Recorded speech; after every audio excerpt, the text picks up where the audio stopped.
హావియస్ HMTV ask talks కార్యక్రమానికి స్వాగతం.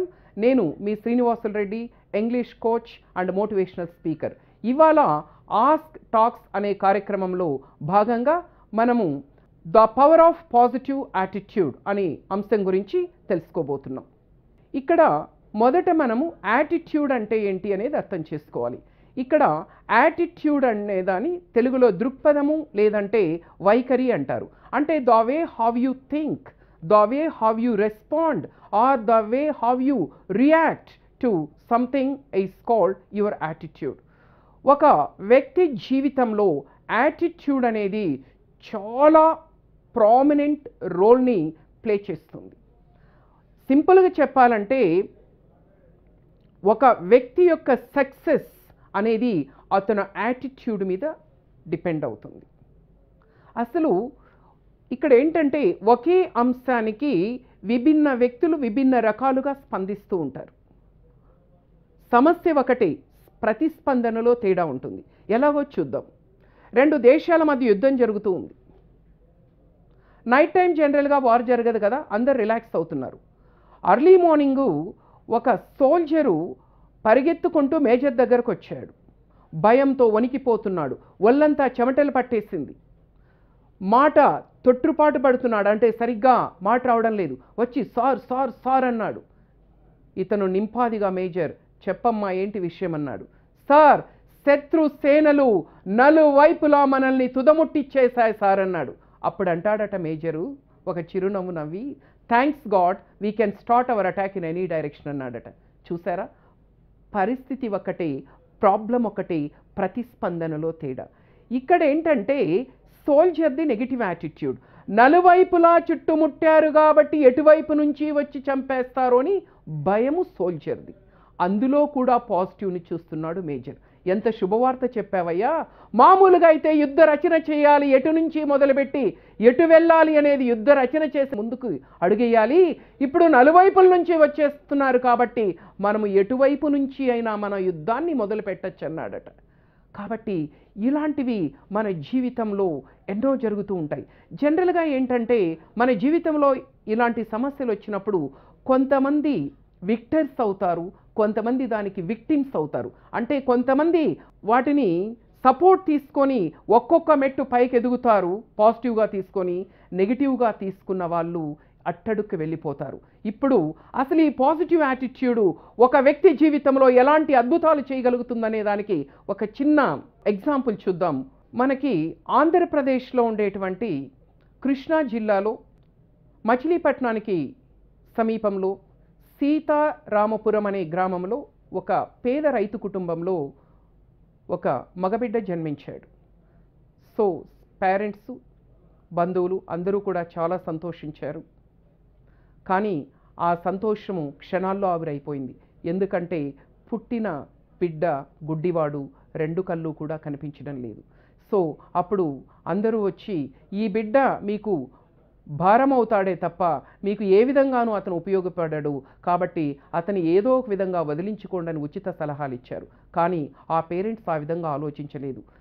నా బిడ్డ ఈ ప్రపంచాన్ని చూడలేకపోవచ్చు, కానీ ఏదో ఒక రోజు ఈ ప్రపంచమే నా బిడ్డ వైపు చూస్తుంది, ఆ స్థాయికి మేము ఇతన్ని తీర్చిదిద్దగలుగుతామని వాళ్ళు ఆలోచించి ఇతన్ని చక్కగా పెంచారు. పక్కన 5 కిలోమీటర్ల దూరంలో ఉండేటువంటి ఒక స్కూల్కి ఇతన్ని పంపించారు. ఆ స్కూల్లో కూడా అడుగడుగున అవమానాలే ఇతనికి. ఎందుకంటే ఇతన్ని గుడ్డివాడని చెప్పి చివరి బెంచ్లో కూర్చోబెట్టడం, తర్వాత వచ్చి అందరూ ఇతన్ని గేలి చేయడం, హేళన చేయడం, ఇలా చేశారు. కానీ ఆ అబ్బాయి దాన్ని ఒక ఛాలెంజింగ్గా తీసుకున్నాడే తప్ప ఏ రోజు కూడా దేవుడు తనకిచ్చిన ఆ శాపాన్ని గురించి ఆలోచిస్తూ తన జీవితాన్ని నాశనం చేసుకోలేదు. తర్వాత అతన్ని వాళ్ళ పేరెంట్స్ తీసుకొచ్చి హైదరాబాద్లో ఉండేటువంటి ఒక అందుల పాఠశాలలో జాయిన్ చేశారు. అక్కడ కూడా ఇతను చాలా చక్కగా చదివాడు. 10th క్లాసు 95% మార్క్స్తో పాస్ అయ్యాడు. సో 10th క్లాస్ అయిపోయిన తర్వాత జనరల్గా ఇంటర్మీడియట్లో జాయిన్ అవుదాం అనుకున్నారు. జనరల్గా బ్లైండ్ స్టూడెంట్స్ ఎవరైనా కూడా ఆర్ట్స్ గ్రూప్నే ప్రిఫర్ చేస్తారు. కానీ ఇతనేంటంటే ఇతనికి ఏదో ఒక ప్యాషన్, ఏదో సాధించాలనే ఒక తపన. కాబట్టి ఇతను ఆర్ట్స్ జాయిన్ అవ్వడానికి ఒప్పుకోలేదు. నేను ఖచ్చితంగా సైన్స్ గ్రూప్ తీసుకుంటానని పట్టుబట్టాడు. కానీ ఏ కాలేజ్ ఇతనికి అడ్మిషన్ ఇవ్వలేదు. ఎందుకంటే బ్లైండ్స్కి సైన్స్ చదివేటువంటి ఎలిజిబిలిటీ ఆంధ్రప్రదేశ్ స్టేట్లో లేదు. అది నిబంధనలకు విరుద్ధం కాబట్టి ఏ కాలేజ్ ఇతనికి అడ్మిషన్ ఇవ్వలేదు. ఎందుకు ఇవ్వరో చూస్తానని ఇతను ఏంటంటే కోర్టుకి వెళ్ళాడు. అప్పుడు కోర్టు ఇతనికి అనుకూలంగా తీర్పునిచ్చింది. అప్పుడు చివరికి సైన్స్ గ్రూపు జాయిన్ అయ్యాడు. చాలా చక్కగా చదువుకొని మంచి మార్క్స్తో ఇంటర్మీడియట్ పాస్ అయ్యాడు. ఇంటర్మీడియట్ తర్వాత ఐఐటీలో బీటెక్ చేయాలనేది ఇతని ఆకాంక్ష. సో ఐఐటీకి అప్లై చేసుకుంటే ఇతని అప్లికేషన్ రిజెక్ట్ అయింది. కారణం ఏంటంటే ఐఐటీస్లోకి బ్లైండ్ వాళ్ళని అలౌ చేయరు. సో ఇతను ఏంటి ఇలా జరుగుతూ ఉంది అనేసి కొంచెం ఇదయ్యాడు. అప్పుడు ఒకటే అనుకున్నాడు, if IITs don't want me, I to don't want IITs అనుకొని ప్రపంచ ప్రఖ్యాతగాంచినటువంటి విశ్వవిద్యాలయాలకు అప్లై చేసుకున్నాడు. 4 యూనివర్సిటీస్లో, ప్రపంచ ప్రఖ్యాతిగా చెందినటువంటి 4 యూనివర్సిటీస్లో ఇతనికి సీట్ వచ్చింది. అందులో ఎంఐటి, ప్రపంచ ప్రఖ్యాతి చెందినటువంటి మ్యాసాచ్యూసెట్స్ ఇన్స్టిట్యూట్ ఆఫ్ టెక్నాలజీలో ఇతనికి సీట్ వచ్చింది. ఇంకా 3 యూనివర్సిటీస్ వచ్చాయి, కానీ ఇతను ఫైనల్గా అది సెలెక్ట్ చేసుకున్నాడు. చాలా సక్సెస్ఫుల్గా అక్కడ ఇతను తన స్టడీస్ కంప్లీట్ చేశాడు. స్టడీస్ కంప్లీట్ చేయగానే 5 అంకెల జీతంతో ఒక మంచి మల్టీనేషనల్ కంపెనీలో జాబ్ వచ్చింది. సాధారణంగా ఎవరైనా అయితే ఎగిరికి అంతేసి జాయిన్ అవుతారు, కానీ ఇతను మాత్రము జాయిన్ అవ్వలేదు. అప్పుడు ఫ్రెండ్స్ చెప్పినా, ప్రొఫెసర్లు చెప్పినా ఎవరి మాట వినలేదు. నేను వచ్చింది ఇక్కడ ఉండిపోవడానికి కాదు, నేను I have to go back to my country and I have to do something to my country అనేసి ఎవరిని చెప్తున్నా ఇండియాకి రిటర్న్ వచ్చేసి తన పేరెంట్స్తో చెప్పాడు, ఇలా నేను ఏదైనా నాలాంటి వికలాంగులకి ఏదైనా చేయాలనుకుంటున్నాను, నేను జాబ్ చేయడం నాకు ఇంట్రెస్ట్ లేదు, నేనే స్వంతంగా ఒక కంపెనీ పెట్టి నాలాంటి ఎంతోమంది వికలాంగులకు ఉపాధిని కలిగించాలనుకుంటున్నాను అంటే అందరూ హేళన చేశారు, గేలి చేశారు, నవ్వారు. ఎవరు ఇతను నమ్మలేదు. అన్నీ ఉన్న వాళ్ళే ఏమీ సాధించలేకపోతున్నారు, ఇతను పుట్టుగుడ్డి, ఇతనేం కంపెనీ పెడతాడు, ఇతనేం సాధిస్తాడని హేళన చేస్తే దాన్ని కూడా ఇతను పాజిటివ్గా తీసుకొని నేను నిరూపించుకుంటానని ఒక ఛాలెంజింగ్గా తీసుకొని హైదరాబాద్లోనే ఒక ఇండస్ట్రీ స్టార్ట్ చేశాడు. అతని పేరే శ్రీకాంత్ బొల్లా. అతను స్టార్ట్ చేసినటువంటి ఇండస్ట్రీ పేరు ఇచ్చి బోలెంట్ ఇండస్ట్రీస్. ఈ కంపెనీ ఏం చేస్తుందంటే ఎన్విరాన్మెంటల్ ఫ్రెండ్లీ లైక్ ప్లేట్లు, కప్పులు, గిన్నెలు అంటే పేపర్ ప్లేట్స్ ఇలాంటివి తయారు చేస్తుంది. ఇవాళ 400 కోట్ల టర్నోవర్, 4 బ్రాంచులు, దాదాపు 600 మందికి పైగా అందులో ఎంప్లాయీస్. వీళ్ళల్లో సింహభాగం ఏంటంటే వికలాంగులే, సగానికి సగము వికలాంగులే. చూసారా, ఒక వ్యక్తి యొక్క పాజిటివ్ యాటిట్యూడ్ అనేది ఆ వ్యక్తిని ఏ స్థాయి నుంచి ఏ స్థాయికి తీసుకెళ్ళిందో. అంటే ఒక పుట్టు గుడ్డివాడు, కళ్ళు కనిపించిన ఒకటువంటి వ్యక్తి అన్ని అద్భుతాలు చేయగలిగినప్పుడు, మనకు దేవుడు అన్నీ చక్కగిచ్చినప్పుడు మనం ఎన్ని సాధించాలి, ఇంకెంత చేయాలి, ఈ దేశానికి మరింత మనము దేశాభివృద్ధికి మనం ఎంత దోహదపడాలి అనేది మనమందరూ కూడా ఒకసారి ఆలోచించుకోవాలి. మరొక వ్యక్తి గురించి కూడా మీకు ఇప్పుడు చెప్పబోతున్నాను. మీరు వినింటారు, హెలెన్ కెల్లర్. ఈవిడొచ్చి ఏంటంటే బ్లైండ్, డెఫ్, డంబ్ కూడా.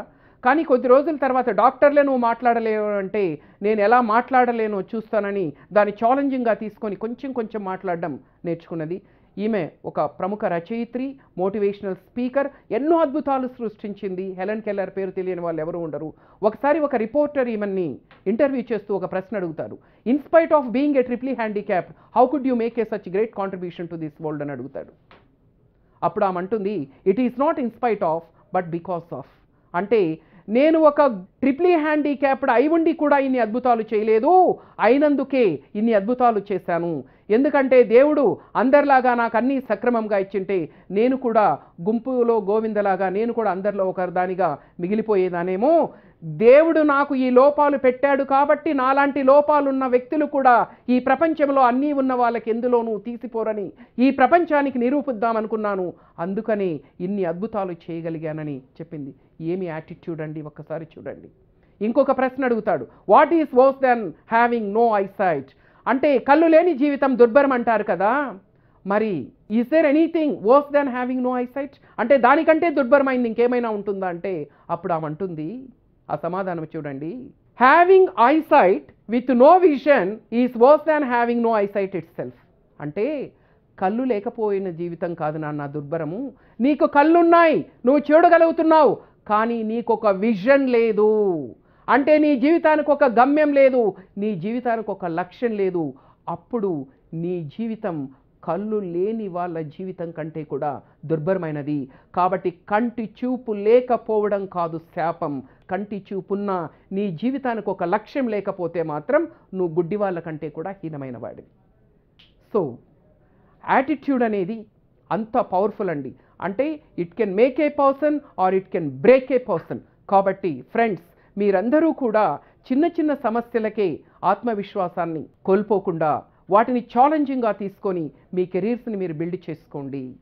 ఓకే, పాజిటివ్ యాటిట్యూడ్ ఉంటే everything is possible. You can do anything and everything. You will become unstoppable. No one can stop you. Thank you very much for viewing this programme.